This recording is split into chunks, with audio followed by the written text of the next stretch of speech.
Hello students, स्वागत है आपका आज की क्लास में।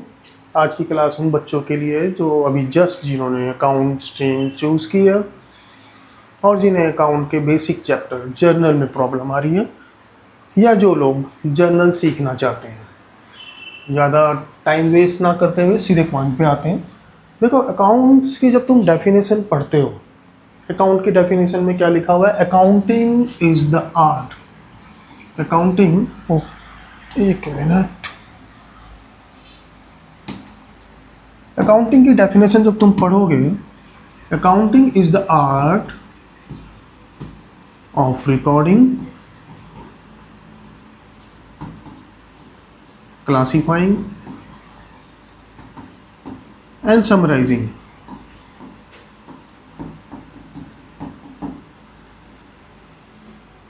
Accounting is the art of recording, classifying, summarizing in a significant manner transaction elements, part at least of financial character and interpreting the result thereof। देखो, अभी तुम 11th में हो। पहला स्टेप अकाउंटिंग का रिकॉर्डिंग, दूसरा स्टेप क्लासिफिकेशन, तीसरा step summarization. तुम्हें सिर्फ इतना ही आएगा। 11th क्लास में किसी ट्रांजेक्शन को कैसे बुक्स के अंदर रिकॉर्ड किया जाता है, फिर किस तरीके से उस ट्रांजेक्शन को अलग अलग जगह पर सेपरेटली ट्रांसफ़र किया जाता है, उसके बाद तुम्हारे अकाउंट्स की फाइनली समरी क्या है। ये 3 स्टेप तुमने इस साल सीखने हैं। और जर्नल जो है अकाउंट की लैंग्वेज है, मैं तुम्हें पहले ही बता चुका हूँ।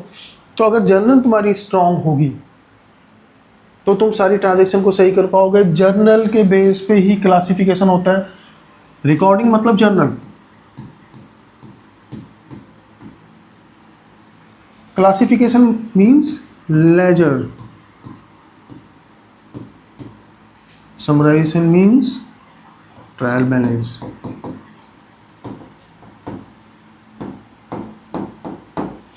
ये 3 स्टेप तुमने सीखने हैं, ठीक है। तुम इसे एक एग्जाम्पल के तौर पे ले सकते हो। जर्नल जैसे तुम्हारा स्कूल है, ये तुम्हारे स्कूल का कॉम्प्लेक्स है पूरा। ये मेन गेट है। इस गेट से जब तुम एंट्री मार रहे हो, किसी भी क्लास का स्टूडेंट होगा वो इसी गेट से एंट्री मारेगा स्कूल के अंदर। इसे हम रिकॉर्डिंग कह सकते हैं, क्योंकि तुम्हें अभी तो थोड़े दिनों में तुम्हें नॉलेज हो जाएगा तो तुम्हें ये चीज़ बड़ी अजीब सी लगेगी, लेकिन अभी तुम्हें नॉलेज नहीं है तो तुम्हें समझाया जा रहा है कि जब तुम स्कूल के अंदर एंटर कर रहे हो, जब अकाउंट की बुक्स के अंदर कोई ट्रांजैक्शन, यहाँ यानी कि डेबिट और क्रेडिट क्या होता है तुम्हें समझाया जाएगा। जब अकाउंट की बुक में कोई ट्रांजैक्शन डाली जा रही है, इसको कहते हैं रिकॉर्डिंग। स्कूल के अंदर तुम्हारी एंट्री हो रही है, ऐसा समझो ये है रिकॉर्डिंग। फिर ये है स्कूल की तुम्हारी बिल्डिंग, इसके अंदर डिफरेंट क्लासेस हैं। एज के हिसाब से हर आदमी, हर बच्चा अपनी क्लास में जा रहा है। 5 साल का बच्चा फर्स्ट में जा रहा है, 6 साल का बच्चा सेकंड में जा रहा है। क्लासिफिकेशन मतलब जितनी भी ट्रांजैक्शन तुमने रिकॉर्ड करी है उसमें से कौन सी ट्रांजैक्शन इस लेजर से, देखो सेकंड पार्ट क्या है, लेजर। सबसे पहले तुमने जर्नल कर लिया, मतलब समझ लो एंट्री हो गई बुक्स के अंदर। क्लासिफिकेशन के अंदर एक टाइप की ट्रांजैक्शन को एक जगह, दूसरे टाइप की ट्रांजैक्शन को दूसरी जगह डालना। इन्हें हम, जैसे तुम्हारे स्कूल में क्लासरूम होते हैं, इनको हम कहते हैं लेजर्स। कि एक टाइप की ट्रांजैक्शन को एक जगह रिकॉर्ड करना, दूसरे टाइप की ट्रांजैक्शन को दूसरी जगह पे रिकॉर्ड करना। यानी कि अगर पूरे साल में तुमने 10 बार सैलरी दी है एम्प्लॉयज़ को, तो 10 बार वो ट्रांजैक्शन एंटर होगी बुक्स के अंदर। लेकिन अगर तुम जानना चाहते हो, क्योंकि जब एंट्री ट्रांजैक्शन को एंटर किया जा रहा है, एक सैलरी की ट्रांजैक्शन आ रही है, एक रेंट की ट्रांजैक्शन आ रही है, फर्नीचर परचेज किया, कैश इंट्रोड्यूस किया, कैश विड्रॉ किया। अब अगर तुम जानना चाहते हो फाइनली कि हमने सैलरी कितनी पे की, तो सीधे तुम सैलरी के लेजर में चले जाओगे, ठीक है ना, और वहाँ जाके सैलरी से रिलेटेड इन्फॉर्मेशन ले लोगे। यानी कि जर्नल के थ्रू तुम कोई भी ट्रांजैक्शन बुक्स के अंदर डालते हो और फिर उसके बाद उसको क्लासीफाई करते हो। एक टाइप की ट्रांजैक्शन एक जगह, रेंट से रिलेटेड ट्रांजेक्शन रेंट के अकाउंट में, सैलरी से रिलेटेड ट्रांजेक्शन सैलरी के अकाउंट में, मोहन से रिलेटेड ट्रांजेक्शन मोहन के अकाउंट में, कैपिटल के लिए अलग अकाउंट, फर्नीचर के लिए अलग अकाउंट, ये तुम समझोगे। ठीक है, तो सबसे पहले तुम्हें जर्नल समझाना है। तो जर्नल से रिलेटेड कुछ रूल्स होते हैं। ठीक है, सबसे पहले तुम क्या करोगे, तुम सारे अकाउंट्स को, चाहे जैसे सैलरी है,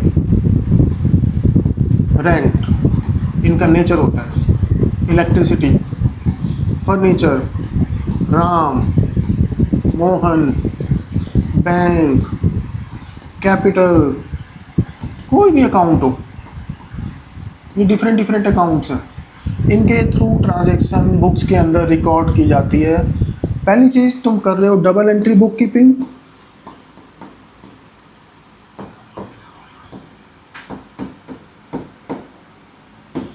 डबल एंट्री बुक कीपिंग का मतलब क्या है? डबल एंट्री बुक कीपिंग का मतलब ये है कि कोई भी ट्रांजैक्शन जो होगी उसे तुम दो जगह एटलीस्ट रिकॉर्ड करोगे। ठीक है, हर ट्रांजैक्शन को दो जगह रिकॉर्ड किया है। जैसे अभी तक तुमने क्या सीखा था, जब तक तुम्हें अकाउंट का नॉलेज नहीं था, तुमने ये सीखा था फर्नीचर खरीदा, ओके फर्नीचर आ गया, लेकिन तुमने इसका दूसरा एस्पेक्ट नहीं देखा। तुमने ये बोला फर्नीचर आ गया, फर्नीचर बढ़ गया, लेकिन अब तुम क्योंकि डबल एंट्री बुक कीपिंग कर रहे हो तो इसका दूसरा पार्ट क्या है, कैश कम हो गया। तो सबसे पहले हमें दो अकाउंटों का पता लगाना पड़ेगा कि जिन दो अकाउंटों पे इफेक्ट पड़ रहा है। मेरे ख्याल से रूल्स ऑफ डेबिट क्रेडिट जब तुमने थोड़ा पढ़ा होगा इससे पहले का चैप्टर, जर्नल से पहले का, तो तुम्हें थोड़ा सा इसका आइडिया होगा, मैं ये मान के चल रहा हूँ। अब हम जर्नल के रूल समझते हैं। जर्नल के रूल्स ये हैं, देखो जर्नल के रूल्स क्योंकि शुरू का चैप्टर है तो बच्चों को थोड़ी सी प्रॉब्लम आती है। हम करेंगे क्या, 3 सेट ऑफ रूल्स हैं जो तुम्हें बताए जाएंगे। एक तो यह है कि इन्हें गोल्डन रूल्स ऑफ अकाउंटिंग भी कहते हैं।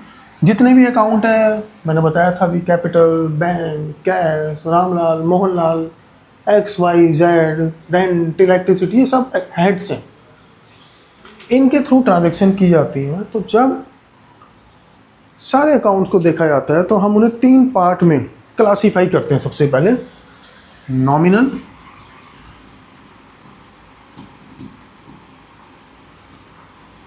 पर्सनल,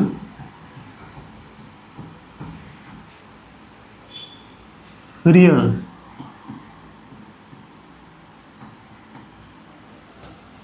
नॉमिनल, पर्सनल, रियल, सारे सॉरी, अकाउंट्स के अंदर जितने भी अकाउंट हैं, अकाउंट के अंदर जितने भी हेड्स हैं, जब तुम जर्नल कर रहे हो उनको हम 3 पार्ट में डिवाइड कर देते हैं, या सारे अकाउंट्स को 3 पार्ट में डिवाइड कर लिया जाता है, नॉमिनल, पर्सनल, रियल। रियल क्या है, इसे तुम टच कर सकते हो, टच तो तुम पर्सन को भी कर सकते हो, तो इसलिए उन्हें अलग डाला है।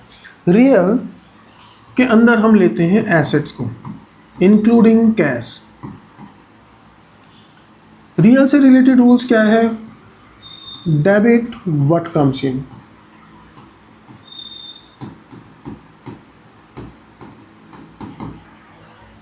और क्रेडिट व्हाट गोज आउट।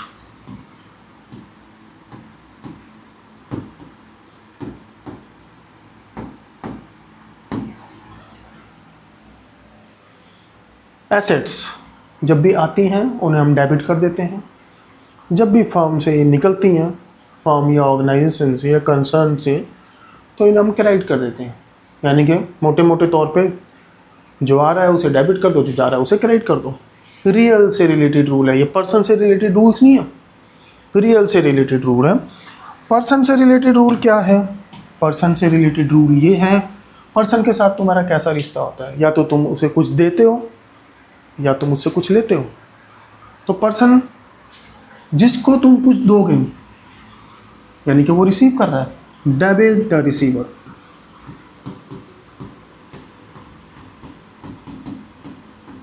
और क्रेडिट द गिवर।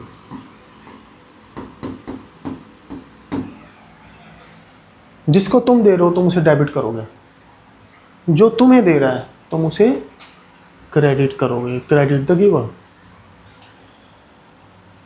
नॉमिनल का रिलेशन किससे है? एक्सपेंस और इनकम से। जो भी अकाउंट एक्सपेंस और इनकम से रिलेटेड हैं उन्हें हम नॉमिनल कहते हैं। नॉमिनल से रिलेटेड रूल्स क्या है? Debit all expenses, credit all incomes.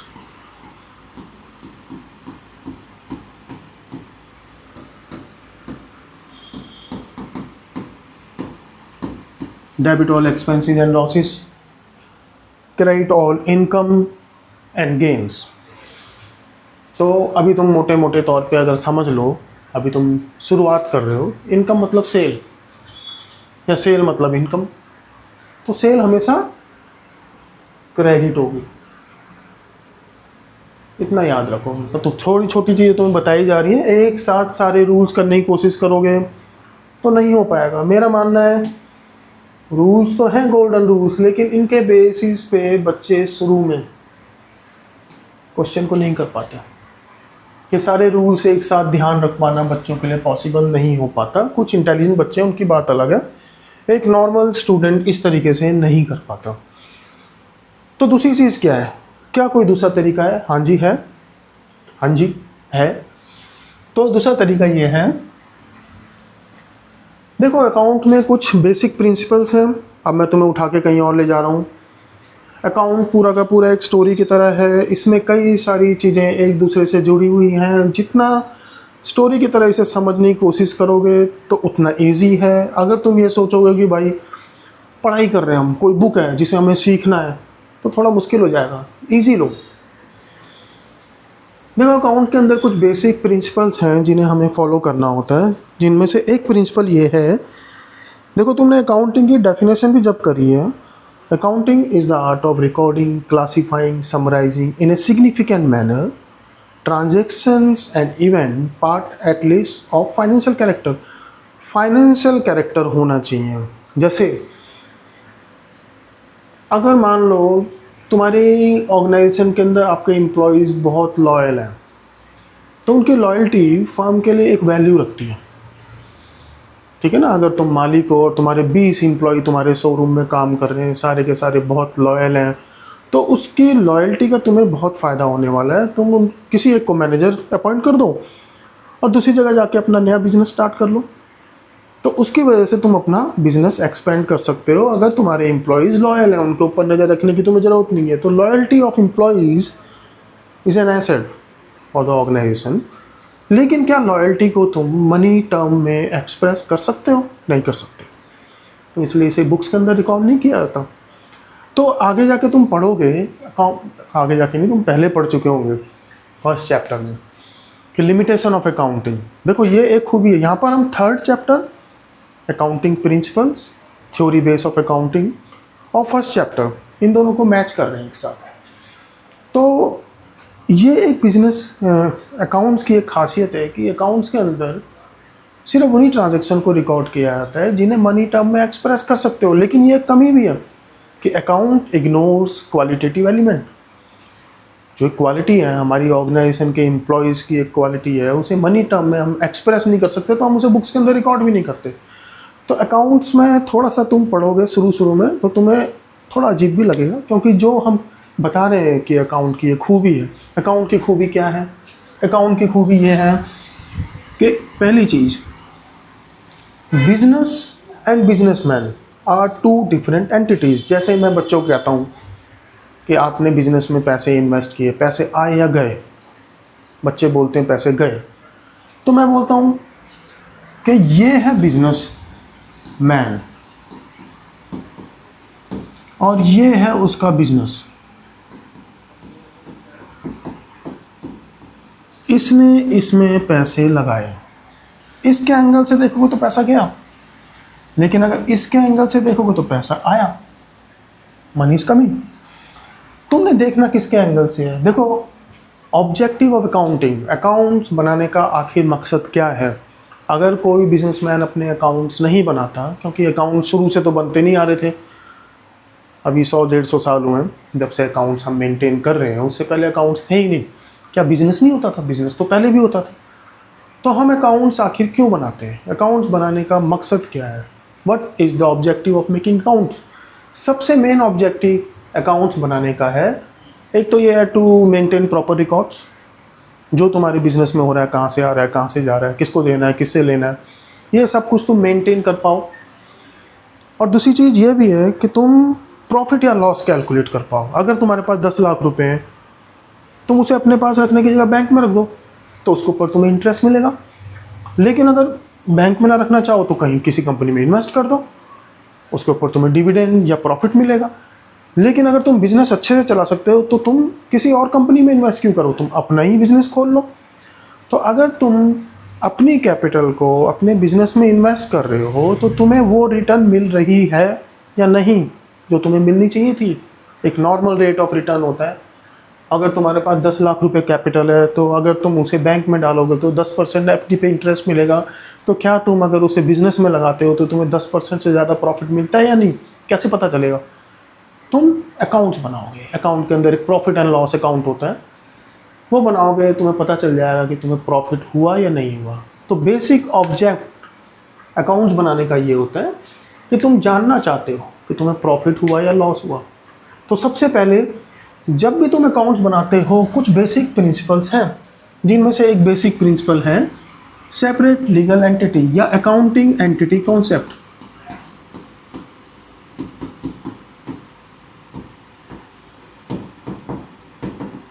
Business and businessman are two different entities, और जब हम अकाउंट्स बनाएंगे तो हम हर ट्रांजैक्शन को बिजनेस के एंगल से देखेंगे, बिजनेसमैन के एंगल से नहीं। तो यहाँ पर एक बहुत अच्छा पॉइंट क्लियर होता है अगर तुम इसको अलग और इसको अलग मानते हो। जैसे तुमने इन्वेस्ट किया, मैं तुम्हारा बिजनेस हूँ, तुमने इन्वेस्ट किया मुझ में और मैं अपने अकाउंट मेंटेन कर रहा हूँ। तो जो तुमने मुझ में इन्वेस्ट किया है वो मैंने तुम्हें वापस भी करना है कभी ना कभी। मान लो ए और बी मिलके एक बिजनेस स्टार्ट करते हैं, ए और बी ओनर है, सोल प्रोप्राइटरशिप होती है जिसमें बिजनेस को एक ही आदमी संभालता है, वही उसका मालिक होता है। पार्टनरशिप होती है, कंपनी होती है, डिफरेंट टाइप ऑफ बिजनेस है। मान लो ये ए और बी हैं, दोनों ने मिलके 5-5 लाख रुपए लगाए, बिजनेस में आ गए 10 लाख। अगर मान लो कल की डेट में ए बिजनेस को छोड़ के जाना चाहता है, मान लो ए की यूएस में जॉब लग गई, उसकी वहाँ salary 50 lakh rupees per annum है, तो वो इस बिज़नेस में इन्वेस्ट क्यों करेगा? बिज़नेस छोड़ के चला जाएगा। तो क्या वो अपनी 5 लाख रुपए की कैपिटल को बिज़नेस में ही छोड़ के चला जाएगा? नहीं, वो उस पैसे को अपने साथ वापस लेके चला जाएगा, विड्रॉ कर लेगा, ड्रॉ कर लेगा। तो बिज़नेस ने कभी भी ए और बी को उसका पैसा वापस करना पड़ सकता है। बिजनेस को ए और बी का पैसा कभी भी वापस करना पड़ सकता है। इसलिए बिजनेस के एंगल से देखा जाए, आगे हम इसे और क्लियर करेंगे, बिजनेस के एंगल से देखा जाए तो ए और बी से जो उसने पैसा लिया है वो उसके लिए एक लायबिलिटी है, liability for which we will have to pay in future, जिसके लिए हमें फ्यूचर में पे करना पड़ता है। अकाउंट्स में देखो शुरू में तो ऐसे ही खिचड़ी बनेगी। अकाउंट्स के अंदर सिर्फ 4 चीज़ें होती हैं, एसेट्स, लायबिलिटी, एसेट्स हमारी belongings which can be converted into cash in future, जो भी चीज़ फ्यूचर में कैश में कन्वर्ट की जा सकती है उसे एसेट्स कहते हैं, इंक्लूडिंग कैश। क्या तुम फर्नीचर को कैश में कन्वर्ट कर सकते हो? हाँ, बेच दो मार्केट में, कैश में कन्वर्ट हो जाएगा। क्या तुम अपनी कोल्ड ड्रिंक को कैश में कन्वर्ट कर सकते हो? अगर तुमने कोल्ड ड्रिंक खरीदी है, तुमने समोसे खरीदे, नहीं, इसे वापस तुम कैश में कन्वर्ट नहीं कर सकते, इसलिए ये एक्सपेंस है।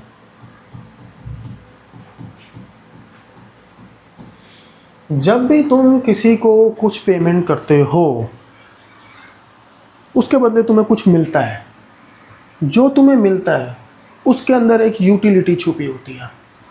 क्या उस यूटिलिटी को तुम खरीदते समय ही कंज्यूम कर लेते हो या उस यूटिलिटी को तुम धीरे धीरे कंज्यूम करते हो? जैसे तुमने कोल्ड ड्रिंक ली मार्केट से, जैसे ही तुमने ली और तुमने उसे खोला, तुमने उसकी पूरी यूटिलिटी कंज्यूम कर ली, क्योंकि तुम इसे वापस किसी को बेच नहीं सकते। फ्री में दे दोगे तो अलग बात है किसी भिखारी को, लेकिन तुम उसे वापस बेच नहीं सकते। तो उसकी यूटिलिटी, जितनी भी उस प्रोडक्ट के अंदर यूटिलिटी छुपी हुई थी, तो वो तुमने कंज्यूम कर ली, तो वो एक एक्सपेंस है। इलेक्ट्रिसिटी है, इलेक्ट्रिसिटी यूज़ करते हो, कंज्यूम कर लेते हो ऑलरेडी उसकी यूटिलिटी, उसके बाद तुम उसके लिए पेमेंट करते हो, तो इलेक्ट्रिसिटी भी एक एक्सपेंस है, ठीक है ना। लेकिन तुमने फर्नीचर खरीदा, क्या तुम फर्नीचर की पूरी वैल्यू उसी समय कंज्यूम कर लेते हो? कार तुमने परचेज करी, क्या तुम उसकी वैल्यू उसी समय कंज्यूम कर लेते हो? नहीं, धीरे धीरे ग्रेजुअली तुम उसकी वैल्यू को कंज्यूम करते हो, तो इसलिए वो एक एसेट है। एक तो उसकी वैल्यू को तुम धीरे धीरे कंज्यूम कर रहे हो, प्लस तुम उसे वापस कैश में भी कन्वर्ट कर सकते हो। तो ये दो क्वालिटीज़ हैं एसेट की। एसेट, एक्सपेंस, लाइबिलिटी और इनकम, ये सिर्फ 4 चीज़ें हैं अकाउंट के अंदर। एसेट और एक्सपेंस दोनों कहाँ से आते हैं? कोल्ड ड्रिंक कहाँ से आती है? कोल्ड ड्रिंक एक एक्सपेंस है, कहाँ से आती है? पेमेंट करने से आती है। एसेट तुम्हारी बिलोंगिंग्स कहाँ से आती है? पेमेंट करने से आती है। तो याद रखना एक छोटा सा पॉइंट, क्योंकि एक सेट ऑफ रूल्स से मैंने तुम्हें ये समझा दिया, अभी मैं तुम्हें दूसरा सेट ऑफ रूल्स जब समझाऊंगा तो उसमें ये चीज़ तुम्हारे काम आएगी। एसेट और एक्सपेंस दोनों पैदा होते हैं पेमेंट से।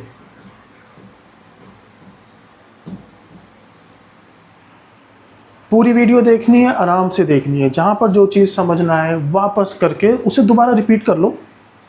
एक मूवी के अंदर अच्छा सीन आता है, उसे भी तो रिपीट कर करके देखते हो बार बार, ठीक है ना। तो अगर इसे तुम कर रहे हो तो इसे भी जो चीज़ समझना है रिपीट करो, रोक लो, थोड़ा होल्ड करके फोकस करके उसे देखो।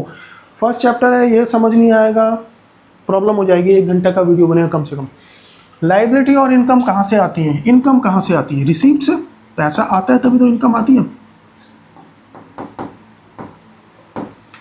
बस इतना इसका हल्का से याद रख लो। इसका यूज़ कहाँ होगा वो तुम्हें बताया जाएगा, ठीक है। अगर नोटबुक तुम्हारे पास ऐसे तो इसे लिख लो, क्योंकि मैं इसे उड़ा दूंगा अभी थोड़ी देर बाद।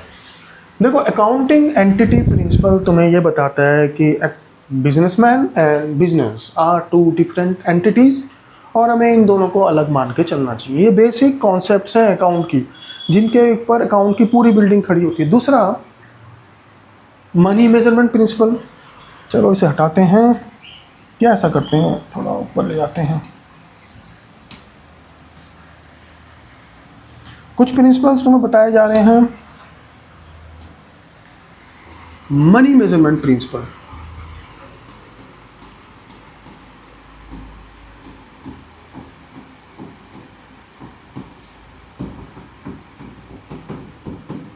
मनी मेजरमेंट प्रिंसिपल तुम्हें क्या कहता है, क्या बताता है?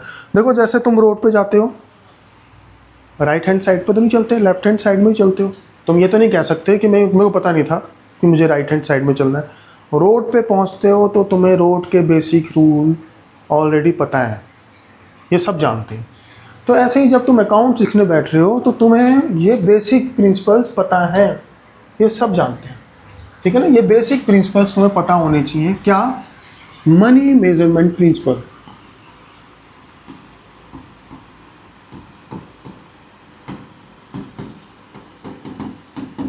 मनी मेजरमेंट प्रिंसिपल तुम्हें क्या कहता है कि in accounts only those transaction will be recorded which can be converted और which can be expressed in terms of money. जिस चीज़ को तुम मनी टर्म में एक्सप्रेस कर सकते हो, अकाउंटिंग की डेफिनेशन बताई थी ना, सिर्फ उन्हीं चीज़ों को बुक्स के अंदर रिकॉर्ड किया जाएगा। किस वैल्यू पे रिकॉर्ड किया जाएगा? उसके लिए एक अलग रूल बना हुआ है, अलग कॉन्सेप्ट बनी हुई है, हिस्टोरिकल कॉस्ट प्रिंसिपल या कॉस्ट प्रिंसिपल, कॉस्ट कॉन्सेप्ट या historical cost concept.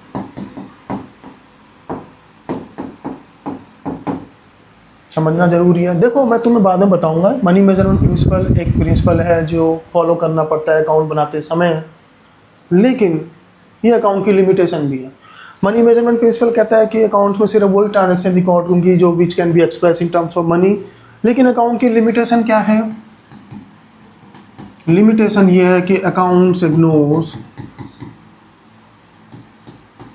Qualitative element.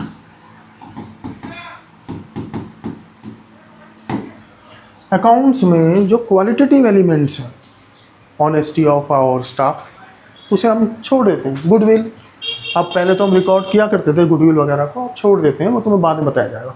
Cost concept ये बता, मनी मेजरमेंट प्रिंसिपल बताता है मनी टर्म में जो चीज़ एक्सप्रेस कर सकते हैं उसे बुक्स के अंदर रिकॉर्ड करो। किस वैल्यू पे रिकॉर्ड करो, कॉस्ट पे रिकॉर्ड करो। कॉस्ट कॉन्सेप्ट बताता है। कॉस्ट मतलब अगर 10,000 की कोई चीज़ है, 10,000 का मोबाइल तुमने परचेज़ किया, 20,000 का तुमने मोबाइल परचेज़ किया, थोड़े दिन के अंदर उसकी वैल्यू कितनी हो गई, घट के वैल्यू हो गई उसकी 8,000 रुपये। मार्केट में बेचने जाओगे तो तुम्हें 8,000 रुपये में बेचा जाएगा, ठीक है ना, ये उसकी मार्केट वैल्यू। लेकिन तुम बुक्स में कितना दिखाओगे, जितने में तुमने परचेज़ किया है। तो कोई भी चीज़ बुक्स के अंदर किस वैल्यू पे रिकॉर्ड की जाएगी, उस वैल्यू पे रिकॉर्ड की जाएगी जो हमने उसके लिए पे किया है। जो हमने उसके लिए पे किया है वही उसकी कॉस्ट है। कॉस्ट कॉन्सेप्ट तुम्हें ये बताती है। उसके बाद rule of prudence. Rule of prudence तो छोड़ो अभी, एक्रूअल कॉन्सेप्ट। एक वर्ड याद रखो, एक्रूअल। अकाउंट बड़ा ही सिंपल होता। अगर जो हमने कैश दिया है उसे रिकॉर्ड करते, जो हमें कैश मिला है हम सिर्फ उसे रिकॉर्ड करते, तो अकाउंट बड़ा ही सिंपल होता। कैश बेसिस ऑफ अकाउंटिंग तुम पढ़ चुके हो पहले ही। जो आ रहा है उसे रिकॉर्ड करें, जो जा रहा है उसे रिकॉर्ड करें। देखो, नॉमिनल, पर्सनल, रियल। अगर सिर्फ account cash basis of accounting हम फॉलो करते, जो पैसा आ रहा है या जो पैसा जा रहा है हम सिर्फ उसे ही रिकॉर्ड करते, उस केस में पर्सन तो गायब हो जाता बुक्स के अंदर से। किस पर्सन को हम बुक्स के अंदर रिकॉर्ड करते हैं? हम सिर्फ उन लोगों को बुक्स के अंदर रिकॉर्ड करते हैं जिनके साथ हमारी उधार ट्रांजैक्शन है या जिनके साथ हमारी क्रेडिट ट्रांजैक्शन है। उन लोगों से हमारा कोई मतलब ही नहीं। उन लोगों के नाम को याद रखने की ज़रूरत नहीं है। जो लोग हमसे सामान ले गए और हमें पैसे दे के चले गए, या जिससे हमने सामान खरीदा और उसको पैसे दे दिए, तो उसको हमें रिकॉर्ड करने की ज़रूरत ही नहीं है। उस आदमी को, हमें उस आदमी का नाम याद रखने की ज़रूरत है जिस आदमी के साथ हमारा हिसाब अभी बचा हुआ है। तो अगर कैश बेसिस ऑफ अकाउंटिंग हम फॉलो किया करते हैं तो उस केस में पर्सन कहीं होता ही नहीं, तो सिर्फ नॉमिनल और रियल रह जाता। लेकिन है पर्सनल अभी भी। पर्सनल क्यों है? वो इस कॉन्सेप्ट के बेसिस पे, एक्रूअल कॉन्सेप्ट। एक्रूअल कॉन्सेप्ट तुम्हें क्या कहती है? वो ये कहती है expenses and incomes are recorded not on the basis when they are paid और received, but when they are generated. Expense और इनकम रिकॉर्ड किए जाते हैं तब नहीं जब उसके लिए पैसा दिया जाए या पैसा मिले। उनको हम उस दिन रिकॉर्ड कर लेते हैं जिस दिन वो पैदा हो गया एक्सपेंस। हाँ जी, एक्सपेंस पैदा हुआ कब? जैसे मान लो मैं तुम्हारी कंपनी में काम करता हूँ और 1 जनवरी को मेरी अपॉइंटमेंट हुई, तो 31 जनवरी को मेरी सैलरी बन गई, तो 31 जनवरी को मेरा एक्सपेंस जनरेट हो गया। अब अगर मान लो तुम्हारी कंपनी की पॉलिसी है कि हम सैलरी 7th को देते हैं, तो तुम मुझे सैलरी कब दोगे? फेब मंथ के 7th डे में। तो एक्सपेंस किस दिन रिकॉर्ड किया जाएगा? एक्सपेंस रिकॉर्ड किया जाएगा उस दिन जिस दिन तुमने मुझे अपॉइंट किया था और 1 महीना गुजर चुका। यानी कि एक्सपेंस रिकॉर्ड किया जाएगा 31 मार्च को। ओह, 31 जनवरी को, 31 जनवरी को एक्सपेंस रिकॉर्ड किया जाएगा। उसकी पेमेंट जबकि 7 फेब को हो रही है। तो एक्सपेंस और इनकम रिकॉर्ड किया। मान लो तुम्हारे ड्राइवर की सैलरी है 10,000, ठीक है, यहाँ से तुम्हें समझ आ जाएगा। तुमने उसे सैलरी पे करी जैन में। तुमने बोला भाई हम तुम्हें 8,000 दे देते हैं, बाकी 2,000 अगले महीने दे देंगे। ड्राइवर बोलता है ओके। हमने उसे फेब में, फिर हमारे साथ कोई फाइनेंशियल प्रॉब्लम थी, हमने 7,000 दिया, ठीक है, कि भाई 3,000 तुम्हें अगले महीने दे देंगे। यहाँ के भी पेंडिंग बचे हुए 2,000, यहाँ के पेंडिंग बचे हुए 3,000, 5,000 पेंडिंग बचे हुए हैं। तो मार्च में हमने उसे पुराने भी दे दिए और नए भी दे दिए। पूरे इस महीने की सैलरी भी दे दी 10,000, और यहाँ के 2 और यहाँ के 3 दे दिए, 15,000 दे दिए। मान लो अगर तुमसे कोई पूछता है जनवरी में कि तुम्हारे ड्राइवर की सैलरी कितनी है, तुम क्या बताओगे? 8,000। फेब में क्या बताओगे? 7,000। मार्च में क्या बताओगे? 15,000।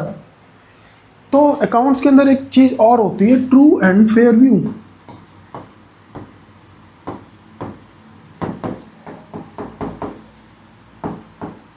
अब यहाँ पर एक थोड़ा ट्विस्ट फिर दोबारा आएगा, थोड़ा सा हम इधर उधर घूम के आएंगे। अब true and fair view, account सिर्फ बनाने नहीं है, प्रॉफिट कैलकुलेट नहीं करना, वो देखने वाले को सही भी लगने चाहिए। जो तुम्हारे अकाउंट्स को देख रहा है उसे लगना चाहिए हाँ ये सच है, ठीक है।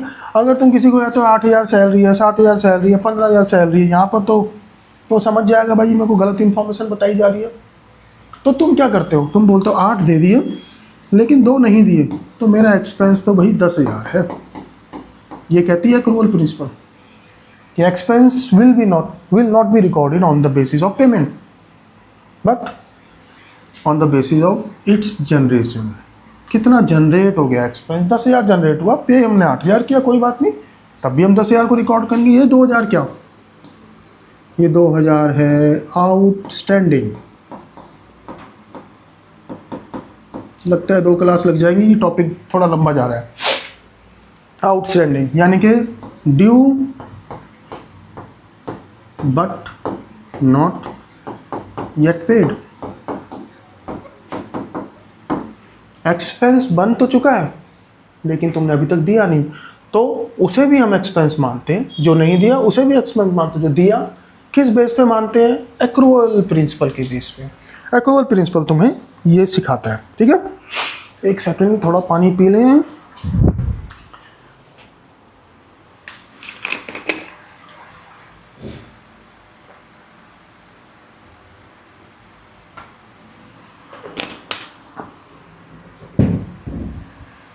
अब तुम्हें थोड़ा सा यहाँ पे ज्ञान दे दिया गया है, इसके बेस पे मैं तुम्हें सेकंड सेट ऑफ रूल्स बता सकता हूँ। फर्स्ट सेट ऑफ रूल्स तो ये थे, थोड़ा ऊपर चलते हैं। फर्स्ट सेट ऑफ रूल तो ये थे कि सारे अकाउंट्स को हम 3 पार्ट में डिवाइड करते हैं। अब यहाँ मैं करवा रहा हूँ तुम्हें सारे rules.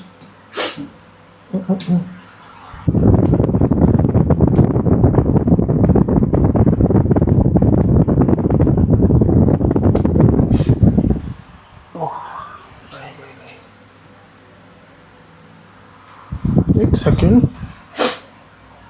First set of rules तो ये थे कि हमने सारे अकाउंट को 3 पार्ट में डिवाइड किया। नॉमिनल,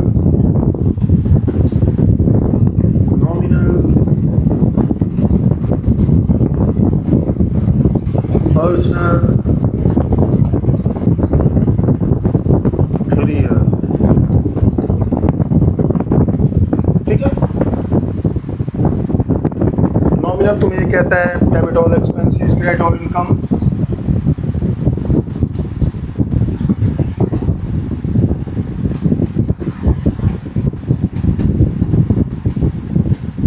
पर्सन ये कहता है पर्सन के साथ क्या रिश्ता होता है हमारा, डेबिट द रिसीवर,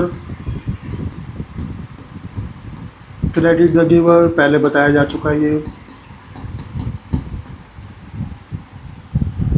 अब तीनों सेट ऑफ रूल एक ही साथ लिखे जाएंगे। रियल एसेट्स क्या रूल है, डेबिट व्हाट कम्स इन,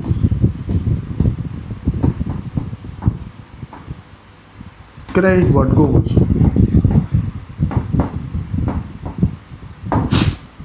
जो जाता है वो क्रेडिट होगा, जो आता है वो डेबिट होगा। ये सेट ऑफ रूल्स हैं। मेरा मानना है बच्चों को इसमें प्रॉब्लम होती है, तो मनी मेजरमेंट प्रिंसिपल के बेसिस पे हम सेकंड सेट ऑफ रूल्स बनाते हैं। हम कहते हैं कि अकाउंट्स में वही ट्रांजैक्शन रिकॉर्ड होगी विच can be express in terms of money, तो मनी को ही रिकॉर्ड कर लो, मनी के बेसिस पे ही रूल्स बना लो। मनी के साथ क्या होता है, इसे हम जरा चेंज कर लें। मनी के साथ होता है या तो पैसा आता है, रिसीप्ट,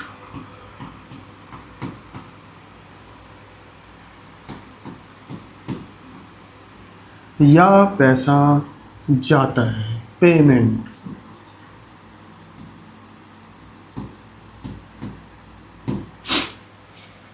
शॉप पे जाते हो या तो पैसे देते हो या पैसे मिलते हैं कहीं से तुम्हें। मनी के साथ जो कुछ होता है वही अकाउंट्स के अंदर रिकॉर्ड किया जाएगा। तो मनी पेमेंट कब करते हो तुम पेमेंट करते हो जब तुम कोई एक्सपेंस करते हो। जब भी तुम कोई एक्सपेंस करते हो तो तुम पेमेंट करते हो। मान लो तुमने कोल्ड ड्रिंक पी, तुमने रिक्शे वाले को पेमेंट करी, तुमने बस फेयर पे किया, इलेक्ट्रिसिटी का बिल पे किया, तो तुमने उसके लिए पेमेंट करी। तो वो तुम्हारे लिए एक एक्सपेंस है। पेमेंट से एक्सपेंस पैदा होता है, लेकिन पेमेंट से तुम्हारे पास एसेट भी तो आती है। अगर तुम शॉप पे पेमेंट कर रहे हो लेकिन ऐसी चीज़ के लिए कर रहे हो जो चीज़ तुम्हारी लंबे टाइम तक चलने वाली है, कार के लिए पेमेंट कर रहे हो, फर्नीचर के लिए पेमेंट कर रहे हो, तो वो तुम्हारे लिए एक एसेट है। तो पेमेंट से ये दो चीज़ें पैदा होती हैं, एसेट पैदा होती है या एक्सपेंस पैदा होता है। तो एसेट और एक्सपेंस के लिए सेम रूल होने चाहिए, क्योंकि दोनों पैदा कहाँ से हो रहे हैं? पेमेंट से पैदा हो रहे हैं। एसेट और एक्सपेंस पेमेंट से पैदा हो रहे हैं, तो इन दोनों के लिए सेम रूल्स होते हैं। चाहे तुम इन सेट ऑफ रूल को यूज़ करो चाहे इनको यूज़ करो, रिजल्ट सेम आएगा।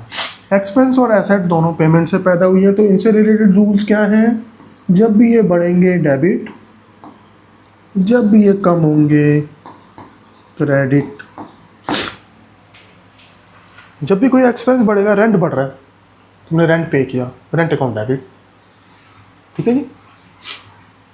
दूसरी तरफ एसेट, जब तुम रेंट पे करते हो तो क्या होता है? देखो, रेंट पे करते हो तो रेंट एक एक्सपेंस है जो कि इंक्रीज हो रहा है। दूसरी तरफ तुम्हारा एक कैश, एक एसेट जिसका नाम है कैश, वो कम हो रही है। तो हमें अभी इतना तो पता चल ही चुका है कि जब भी कोई ट्रांजैक्शन होगी तो उसका डबल इफेक्ट होगा। हाँ जी, उसका डबल इफेक्ट होगा, दो अकाउंट्स में उसका इफेक्ट होगा। तो जब तुमने रेंट पे किया, एक तरफ तो तुम्हारा एक एक्सपेंस हो गया, दूसरी तरफ तुम्हारा कैश कम हो गया। रेंट एक एक्सपेंस है, जब वो बढ़ता है तो उसे डेबिट करते हैं, तो रेंट डेबिट हो जाएगा। दूसरी तरफ कैश तुम्हारा कम हो रहा है, कैश एसेट है, जब कम होती है तो वो क्रेडिट होगी। तो एंट्री बनेगी rent account debit to cash. आगे बताया जाएगा इसके बारे में और अच्छे से, मतलब प्रेजेंट करने का तरीका ये है, ठीक है।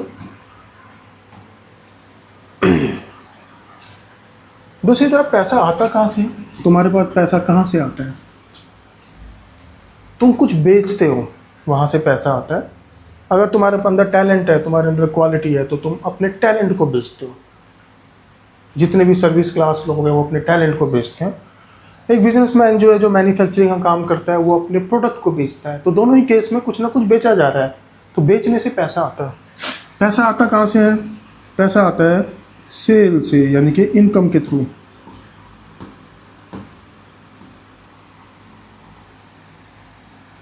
अगर अचानक ज़्यादा पैसे की ज़रूरत पड़ जाए तो पैसा कहाँ से आता है? बैंक से लोन लेते हो, यानी कि लायबिलिटी के थ्रू।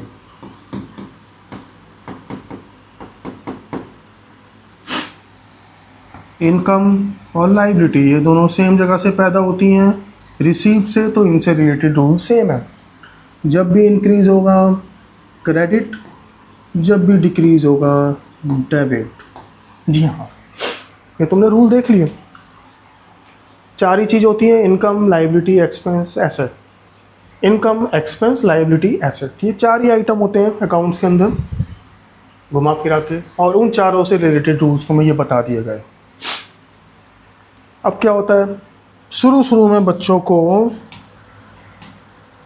है तो ये इजी, लेकिन बच्चों को ये करने में भी प्रॉब्लम आती है। तो हमने कुछ रूल्स बनाए हैं जो अकाउंट को थोड़ा सिंपल कर देते हैं। पहले इनको जरा देख लो एक बार।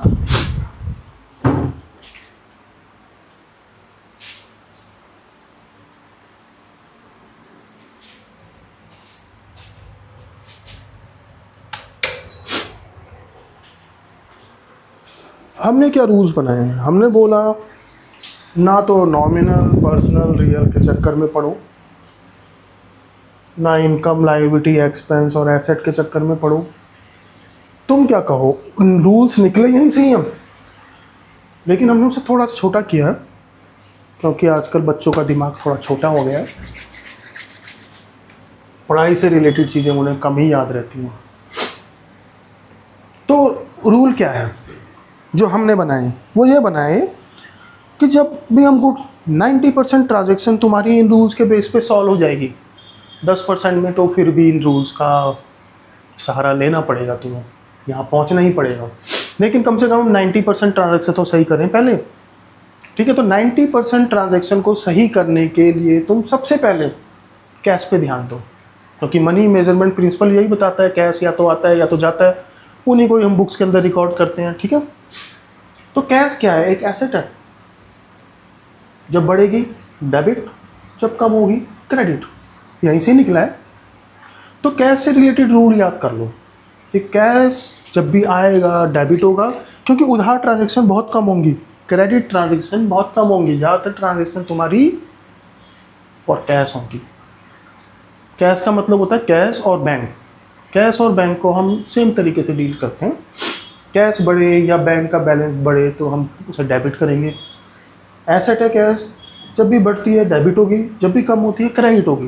पहली चीज़ यहाँ से देख लो, कैश क्या है? नॉमिनल, नॉमिनल एक्सपेंस और इनकम से रिलेटेड। पर्सनल, आदमियों से रिलेटेड या ऑर्गेनाइजेशन जिनका भी कोई नाम होता है उनसे रिलेटेड। रियल, जिसे टच कर सकते हैं इंक्लूडिंग कैश। तो कैश से रिलेटेड रूल क्या है? कैश रियल एसेट है, टच कर सकते हैं। रूल क्या है? डेबिट व्हाट कम्स इन, जब आएगा तो debit, credit what goes out, जब जाएगा तो क्रेडिट। तो कैश से रिलेटेड रूल यहाँ से क्या निकल के आया? जब भी आता है डेबिट, जब जाता है क्रेडिट। यहाँ से क्या निकल के आया? एसेट है कैश, जब भी इंक्रीज होती है डेबिट, जब भी डिक्रीज होती है क्रेडिट। मत पढ़ो अब इनके चक्कर में, यहाँ से हमने निकाल लिया जूस, अब जूस पियेंगे। कैश, कैश से रिलेटेड रूल्स ये हैं, डिफरेंट पेन यूज़ करते हैं। कैश से रिलेटेड रूल्स ये हैं कि कैश जब भी बढ़ता है उसे डेबिट किया जाता है। कैश जब भी बढ़ता है उसे डेबिट कर देना, और कैश जब भी कम होगा उसे क्रेडिट कर देना। एक तो ये याद कर लो, ठीक है, इतना सा याद कर लो पहले तो।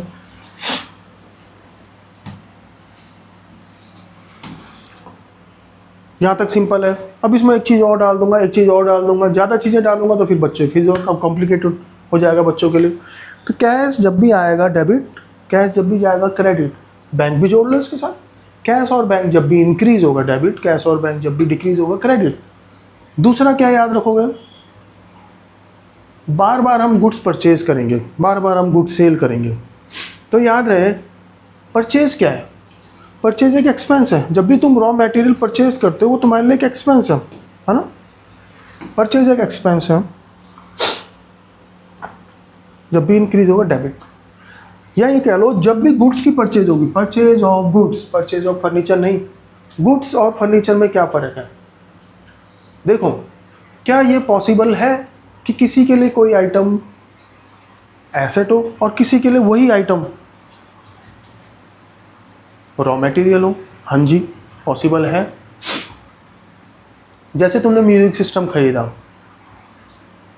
बोस का, वो तुम्हारे लिए एक एसेट है, तुम कई सालों तक उसका इस्तेमाल करोगे, तुम्हारे लिए एसेट है। लेकिन जिस वेंडर से तुमने ये परचेज़ किया, जिस शोरूम से इसे परचेज़ किया, उसके लिए तो प्रोडक्ट था, उसके लिए तो रॉ मटेरियल था। तो एक ही आइटम एक आदमी के लिए रॉ मटेरियल यानी कि एक्सपेंस हो सकता है और दूसरे आदमी के लिए एसेट हो सकता है, ठीक है। लेकिन उस चक्कर में मत पड़ो, अभी हम कहीं और थे। जब भी गुड्स परचेज करते हो, गुड्स जब परचेज करते हो, ठीक है ना, तुम अगर बिजनेसमैन हो और तुम्हारा काम बनाना है फर्नीचर, तो टिम्बर तुम्हारे लिए गुड्स है, ठीक है। और रॉ फर्नीचर जो तुम परचेज करते हो और उसके बाद उसमें अपने टैलेंट को डाल के उसके बाद किसी और को सेल कर देते हो, वो तुम्हारे लिए गुड्स है। कार डीलर जो है कार परचेज करता है, फिर उसमें थोड़ी वैल्यू ऐड करके वो किसी और को बेच देता है, कार उसके लिए गुड्स है। तो जब भी परचेज ऑफ गुड्स होगी, परचेज ऑफ रॉ मटेरियल, जब भी परचेज ऑफ गुड्स होगी,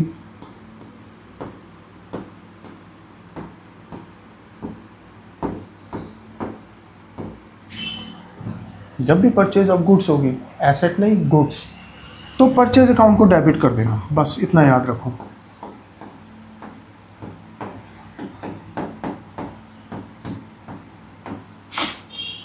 परचेज क्या है? हम गुड्स परचेज कर रहे हैं, हमारा एक्सपेंस हो रहा है, एक्सपेंस हमेशा डेबिट होते हैं। जब भी सेल ऑफ गुड्स होगी,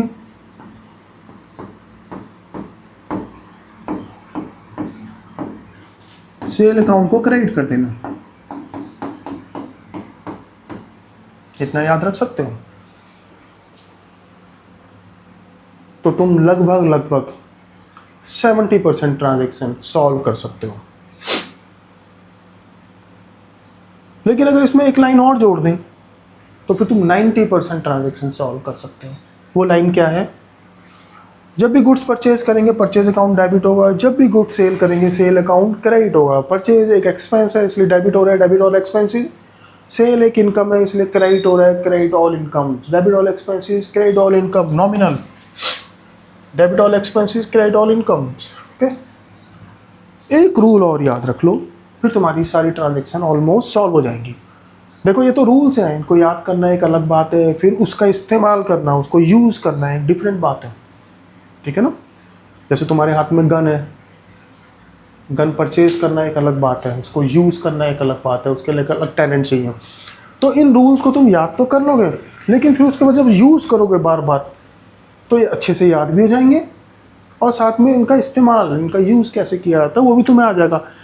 कैश से रिलेटेड रूल तुमने याद कर लिया, परचेज ऑफ गुड्स में purchase account debit, sale account credit, sale of goods में एक और याद कर लो बस, वो ये है पर्सन से related rule, debit the receiver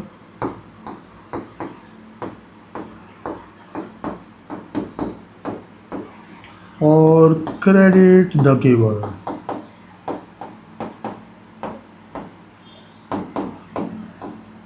अब क्या इन रूल्स के बेसिस पे बहुत सारी ट्रांजैक्शन को सॉल्व किया जा सकता है? हाँ जी, किया जा सकता है। तो अब हम इन सबको हटाएंगे और सिर्फ ये रूल्स लिख के कुछ ट्रांजैक्शन को सॉल्व करने की कोशिश करेंगे। नेक्स्ट वीडियो में हम फिर थोड़ी टफ ट्रांजैक्शन लेंगे, लेकिन रूल्स हम यही फॉलो करेंगे। ठीक है, इन्हें फॉलो करते करते जो इसमें और इसमें डिफरेंस है, यहाँ पर अगर मान लो 100% रूल्स हैं, यहाँ पर मान लो सिर्फ 20% हैं, तो इनके बीच का डिफरेंस है 80%, वो भी प्रैक्टिस करते करते तुम्हें समझ आ जाएगा। तो अभी हम कुछ ट्रांजैक्शन लेते हैं। ठीक है, इनको हटाए थे, हल्की फुल्की इनकी ज़रूरत पड़ भी जाएगी तो हम यूज़ करेंगे, कोई बात नहीं। लेकिन ये है कि कम से कम रूल्स को यूज़ करते हुए तुम कैसे ट्रांजैक्शन सॉल्व कर सकते हो। चलो, कोई भी ट्रांजैक्शन जिसमें मनी इन्वॉल्व हो, ठीक है ना, उस ट्रांजैक्शन को हम इन रूल्स के बेसिस पे बुक्स के अंदर रिकॉर्ड करेंगे। देखो होता क्या है, जर्नल में एक अकाउंट डेबिट होता है, एक अकाउंट क्रेडिट होता है। तो हम करेंगे क्या, जर्नल का एक फॉर्मेट है, तुम तो लाइन खींच के बनाओगे, लाइनें कैसे खींची जाती है वो भी तुम्हें बताया जाएगा। एक कॉलम बनेगा डेट का, पर्टिकुलर, एलएफ एक अजीब सा कॉलम है जिसका इस्तेमाल नहीं करते हो तुम। हाँ जी, जी इन रूल्स के बेसिस पे हम कुछ ट्रांजैक्शन सॉल्व करते हैं, आगे बढ़ते जाएंगे। फिर देखो, तुमने सबसे पहले बिजनेस स्टार्ट किया, स्टार्टेड बिजनेस विद कैश।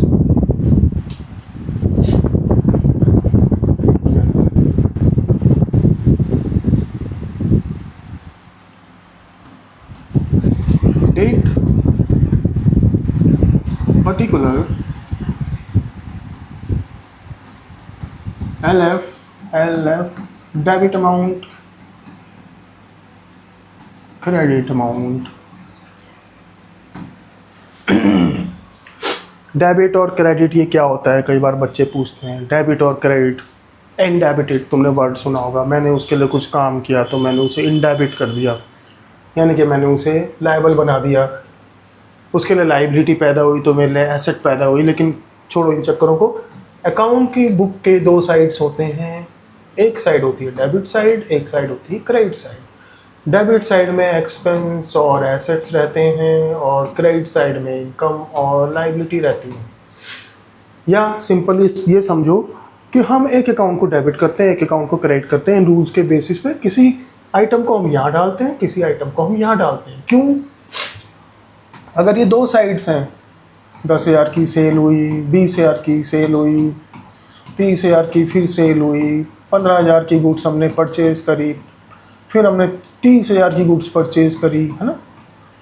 तो टोटल हमने खर्चा कितना किया, 45, टोटल हमें सेल करी, हमें कितनी 60,000 की सेल हुई, दोनों के बीच का जो डिफरेंस है 15,000 वो है हमारा प्रॉफिट। बहुत सिंपल वाला एग्जाम्पल दिया है तुम्हें, इतना सिंपल होता नहीं। लेकिन दो साइड्स अगर हम बना दें, एक साइड में इनकम रिकॉर्ड करें और एक साइड में सिर्फ एक्सपेंस रिकॉर्ड करें, तो हम प्रॉफिट निकाल सकते हैं। तो प्रॉफिट कैलकुलेट करने के लिए हमने दो साइड्स बनाई, डेबिट और क्रेडिट। बच्चों के साथ एक प्रॉब्लम और होती है, उन्हें डेबिट अच्छा लगता है तो वो सोचते हैं इनकम डेबिट हो जाएगी। डेबिट वर्ड सुनने में पता नहीं बच्चों को अच्छा क्यों लगता है, लेकिन याद रहे debit all expenses, expense debit होते हैं। जहाँ तक प्रॉफिट एंड लॉस अकाउंट की बात है, इनकम हमेशा क्रेडिट होती है, ठीक है ना। क्रेडिट का मतलब वैसे उधार होता है, लेकिन जब नॉमिनल अकाउंट यानी कि इनकम और एक्सपेंस की बात होगी, ठीक है, पर्सन की नहीं, एसेट्स की नहीं, जब इनकम और एक्सपेंस की बात होगी तब इतना ध्यान रखना, सारे एक्सपेंस डेबिट होंगे, सारी इनकम क्रेडिट होगी। चलो हम स्टार्ट करते हैं। कुछ जर्नल एंट्री इन रूल्स के बेसिस पे सॉल्व करने की कोशिश करेंगे। Started business with cash. बाद में ये एंट्री बच्चों को यूं रट जाती है, लेकिन शुरू में इस एंट्री को समझने में बच्चों को बहुत प्रॉब्लम होती है। स्टार्टेड बिजनेस विद कैश, ये ट्रांजैक्शन है।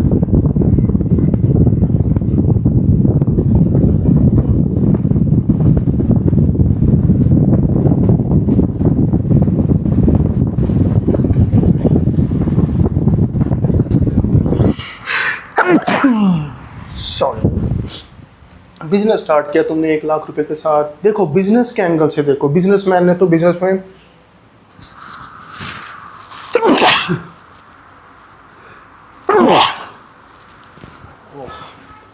बिजनेस में पैसे लगाए।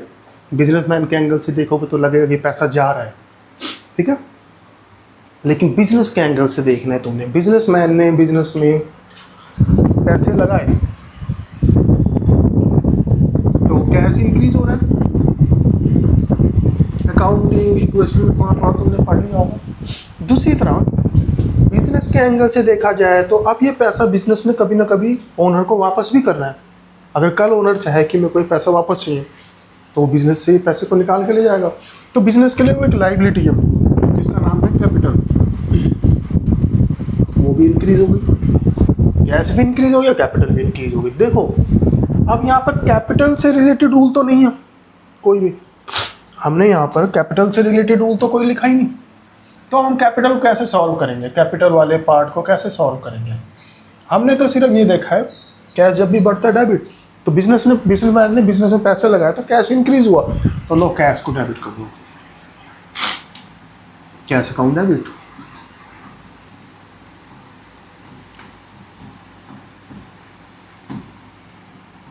डेबिट है तो डेबिट में लिखा जाएगा। वहाँ कैपिटल का क्या करेंगे, कैपिटल क्या करोगे अब तुम, डेबिट जिसे करना था उसे डेबिट कर दिया, दूसरा अकाउंट अब क्रेडिट ही होगा। और कैपिटल इसलिए क्रेडिट हो रही है क्योंकि लाइबिलिटी बढ़ रही है, लाइबिलिटी जब भी बढ़ती है उसे क्रेडिट करते हैं। और अगर तुम वहाँ ना जाना चाहो तो ये समझ लो कैश डेबिट हो गया, दूसरा अकाउंट क्रेडिट ही होना है, टू कैपिटल अकाउंट।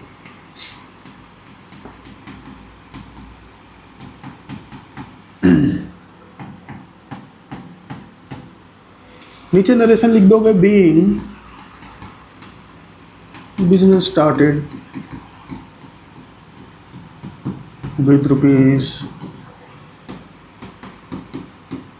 ₹1 लाख, इसे हम कहते हैं नरेशन। ये लाइन यहाँ तक आएगी, यहाँ तक मन मत ले जाना।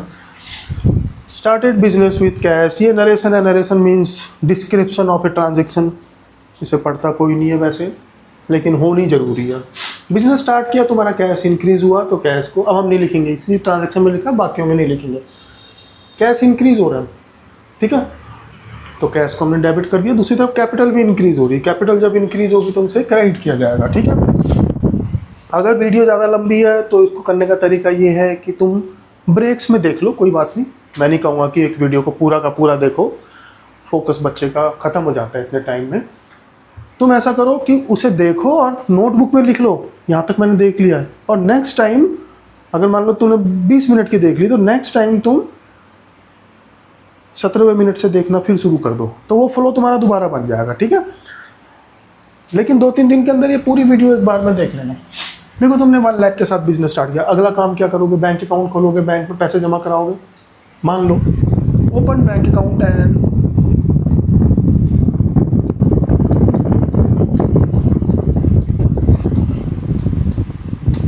एंड डिपॉजिटेड रुपीज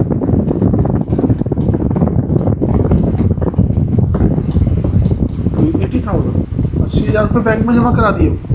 अब देखो ये रूल लगेगा, बैंक में जब तुम पैसे जमा कराते हो तुम्हारा कैश कम हो जाता है लेकिन बैंक का बैलेंस बढ़ जाता है। लेकिन बैंक और कैश के लिए इत्तेफाक से रूल सेम है।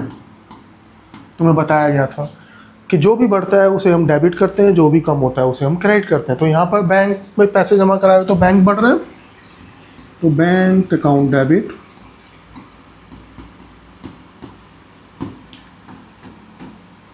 और तुम्हारा कैश कम हो रहा है टू कैश अकाउंट।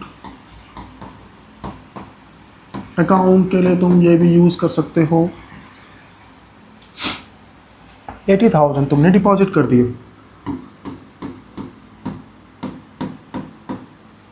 फिर क्या करोगे? गुड्स परचेज कर लोगे। मान लो तुमने गुड्स परचेज कर ली, बॉट गुड्स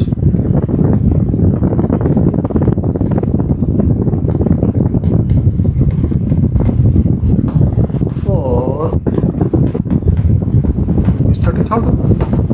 अब यहाँ पर देखो, bought goods for ₹30,000 for cash हो सकता है तो उसे कैश ट्रांजेक्शन मानेंगे। बॉट गुड्स फॉर ₹30,000, किसी का नाम तो नहीं दे रखा किससे खरीदा, तो उसे भी हम कैश ट्रांजेक्शन मानेंगे। जब भी गुड्स परचेज करते हैं, तुम्हें बताया गया बॉट गुड्स, जब भी गुड्स परचेज होगी तो परचेज अकाउंट डेबिट होगा, तो परचेज अकाउंट डेबिट कर दो। और गुड्स खरीदने में कैश का क्या होता है, जब भी तुम कोई ट्रांजेक्शन करो याद रहे कैश का क्या हो रहा है, इस पर ध्यान देना है। एंट्री सोचो क्या होगी, हमारे बताए हुए रूल्स के बेसिस पे एंट्री क्या होगी उसको सोचो, फिर हम करते हैं।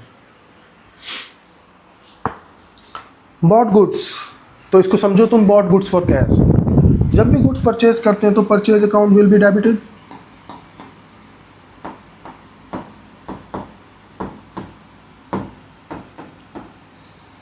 और कैश तुम्हारा जा रहा है टू कैश अकाउंट। कितने ही गुड्स तुमने परचेज करी? 30,000।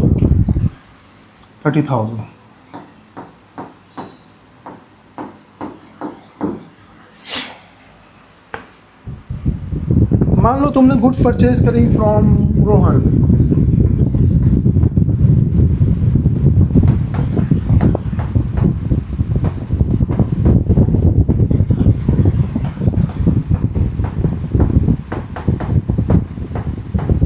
For cash.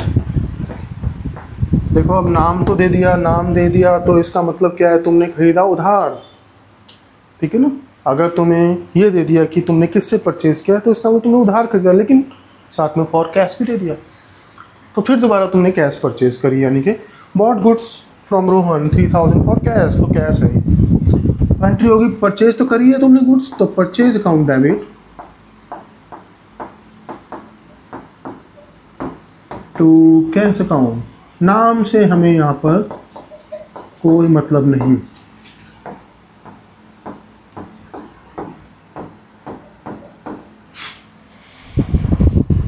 अगर ये तुम्हें समझ आ गया है तो हम इसे थोड़ा सा ऊपर कर देते हैं। अब हम अगर मान लो उधार खरीद लें, देखो क्या हो सकता है, परचेज से रिलेटेड क्या क्या हो सकता है।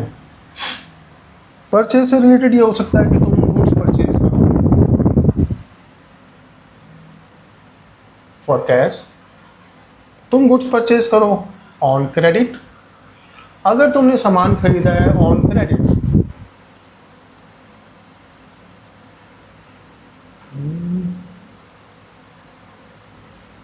तो तुम उसकी पेमेंट भी करोगे बाद में। यहाँ पे तुम्हें मैं इतना ही करवाऊँगा, गुड्स तुमने परचेज करी और फिर उसके बाद तुमने उसकी पेमेंट कर दी, पेमेंट पूरी कर दी, पेमेंट टाइम से पहले कर दी, पेमेंट चेक से करी है ना, या पेमेंट कैश करी, इन ट्रांजेक्शन को हम लेंगे। लो जी, बॉट गुड्स फ्रॉम सोहन, अभी रोहन से खरीदा था। Bot goods from Sohan, rupees उधार खरीद रहे थे तो 50 का ज़्यादा का माल ले लिया। लो जी, अब ये क्रेडिट परचेज है। हाँ जी, ये क्रेडिट परचेज है क्योंकि नाम दे रखा है, साथ में ये नहीं दे रखा कि कैश परचेज किया है या क्रेडिट परचेज किया। देखो रूल हम फिर दोबारा लिख देते हैं, कितने कम रूल्स हैं कि लिखने में कोई प्रॉब्लम ही नहीं। कैश जब भी इंक्रीज होगा डेबिट, कैश जब भी डिक्रीज होगा क्रेडिट, परचेज ऑफ गुड्स जब भी होगी परचेज अकाउंट डेबिट, जब भी सेल ऑफ गुड्स होगी सेल अकाउंट क्रेडिट, और debit the receiver, credit the giver. In rules को तुम चाहो तो रूम में, अपने स्टडी रूम में या कहीं किसी कोने में, अगर तुम्हारे पास स्टडी रूम नहीं है तो किसी कोने में एक छोटे से चार्ट में लिख के ऐसी जगह पे रख दो जहाँ तुम्हारी नज़र बार बार पड़ती है, और वहाँ या अपना मोबाइल है, मोबाइल की स्क्रीन जो होती है उसमें ये फ़ोटो खींच के लिख दो, लगा दो। जितनी बार मोबाइल में किसी का फ़ोन आएगा, मैसेज आएगा, तुम्हें ये नज़र आएगा, छप जाएगा तुम्हारे दिमाग में। यहाँ पे तुमने गुड्स परचेज करी है फ्रॉम सोहन, परचेज तो करी है गुड्स, तो जब भी गुड्स परचेज करते हैं तो परचेज अकाउंट डेबिट होता है, परचेज अकाउंट डेबिट।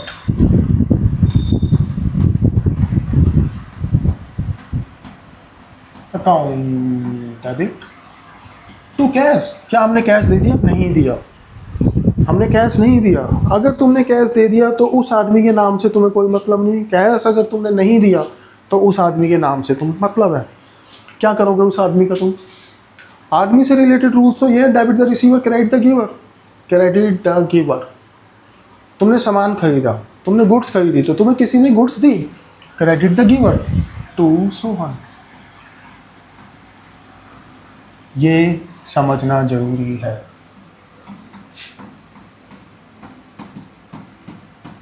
नहीं घुमा के वापस दोबारा लाऊंगा।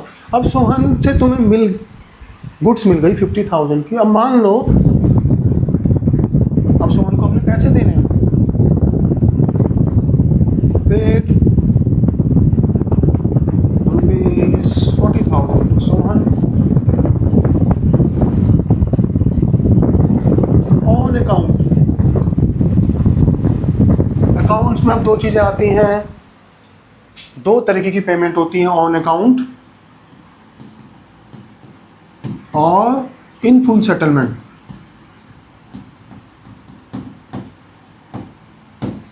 इन फुल सेटलमेंट का मतलब यहां पर अगर होता paid 40,000 to Sohan in full settlement, 50,000 Sohan को देने हैं, 40,000 दे दिए फुल सेटलमेंट, तो बाकी 10,000 नहीं देने। फुल सेटलमेंट हो गई, मतलब अब बाकी नहीं देना। 40,000 दे दिए ऑन अकाउंट, इसका मतलब बाकी बाद में दे देंगे। ऑन अकाउंट का मतलब बच्चे क्या कंफ्यूज कर जाते हैं, बैंक अकाउंट में दे दिए। नहीं नहीं, उसने जितना देना था अपने अकाउंट में से कुछ पैसा उसने दे दिया, जो उसने अपने अकाउंट को सेटल करना था उसमें से कुछ पैसे उसने दे दिए, बाकी पैसे बाद में देगा। देगा नहीं, हमने दिए हैं उसको, तो सोहन को देंगे तो कैश कम होगा।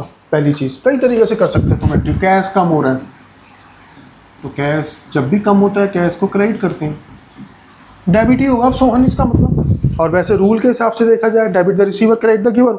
सोहन को हमने पैसे दिए 40,000, डेबिट द रिसीवर, सोहन को पैसा मिल रहा है तो सोहन डेबिट होगा। ठीक है, सोहन डेबिट। सोहन से अकाउंट लिख सकते हो, वरना नाम के साथ अकाउंट लिखने की जरूरत नहीं है, सोहन काम चल जाएगा। 40,000 दे दिए, अब 10,000 देने थे। मान लो सोहन ने बोला भाई दे देना जल्दी, मुझे ज़रूरत है, हमने अगले दिन ही जाके दे दिए, तो सोहन ने 1,000 हमें वापस कर दिए। ठीक है, यहाँ पर क्या हुआ, सोहन ने जो हमें 1,000 रुपये वापस किए वो हमारे लिए एक तरीके का फ़ायदा है, डिस्काउंट मिल गया हमें। हाँ जी, तो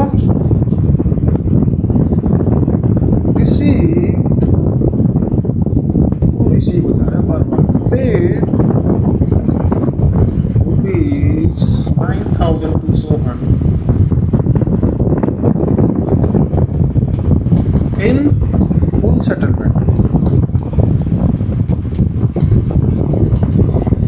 अब देखो 10 देने थे, 50,000 देने थे शुरू में, उसमें से हमने 40 दे दिए, तो अब 10 बचा था, उसकी जगह 9,000 दिए और फुल सेटलमेंट हो गई, आके कुछ देने की ज़रूरत नहीं। तो यहाँ पर हमें फ़ायदा हो गया। देखो डिस्काउंट एंट्री में बच्चों को अक्सर प्रॉब्लम आती है, डिस्काउंट को डेबिट करें क्रेडिट करें, तो हम बता देते हैं कैश अगर डेबिट हो रहा है डिस्काउंट डेबिट होगा, कैश अगर क्रेडिट हो रहा है तो डिस्काउंट भी क्रेडिट होगा। हाँ जी, 9,000 तुमने पे किया है सोहन को, तो सोहन टू, इस एंट्री के हिसाब से ये एंट्री होगी, Sohan debit to cash, cash credit हो रहा है ना, तो डिस्काउंट भी क्रेडिट हो जाएगा। डिस्काउंट हमें मिल रहा है, यहाँ पर हम उसे पैसे दे रहे हैं तो वो हमें डिस्काउंट दे रहा है, हमें डिस्काउंट मिल रहा है।